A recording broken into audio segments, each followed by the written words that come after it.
Has life dealt you more than you expected? You look around and life does not look like you planned.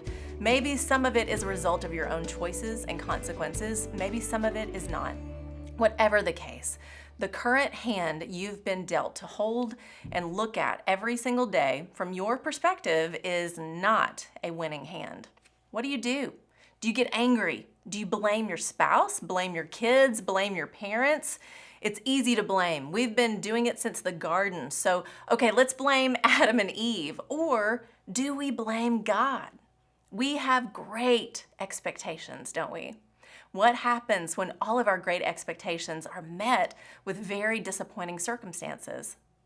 We can easily get uprooted real quick if our roots don't go down deep to remember and stand on what is true when it comes to life and the expectations we put on it and on others. If you find yourself in this moment angry at God over something that's happened in your life, I want to remind you of what is true.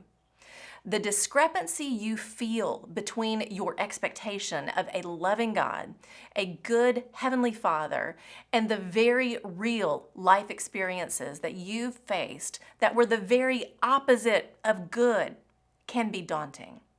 But that's when we remember who God is. For me, it's the feeling of being out of control. I hate it. Maybe that's where it hits you as well. I can't control this life experience, this loss, this hurt or pain. I can't comprehend or understand why this tragedy occurred or why God allowed it. This is when I go back to a truth I hid deep in my heart when I was a teenager, when my expectations for what life should have looked like had come crashing down. Proverbs 3, 5, and 6. Trust in the Lord with all your heart and lean not on your own understanding. In all your ways, submit to Him, and He will make your paths straight. The first step is to surrender. Surrender your pain, surrender the disappointments, surrender your unmet expectations. Lay down the desire to control. That step is the key to trusting the Lord with all my heart. When I do that, I can breathe, and it's easier to not try and figure it all out. I can't. God is God. I am not. Creation, the fall, sin and death, the evil in this world, and the brokenness as a result that falls like rain into all of our stories is way above my pay grade. So I don't try and understand it all. Instead, my heart chooses to trust.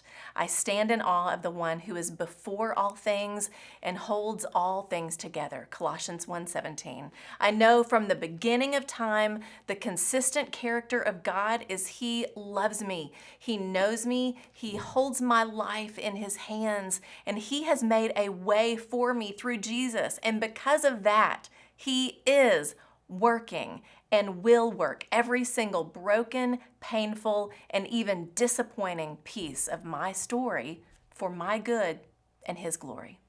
He'll do the same for you as you trust Him with your heart and stop trying to figure it all out. Surrender your control, your expectations, your disappointments, your tragedies, and all the very real feelings you're processing through, including your anger.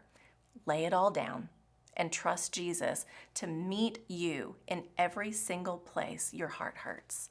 As you do, you won't feel uprooted, not knowing which way to turn. You'll stand strong, and your path will be made straight. That's the truth. We all walk through pain. I'm sorry for yours. Instead of raising your fist, fall on your knees in awe of who God is and His absolute love for you.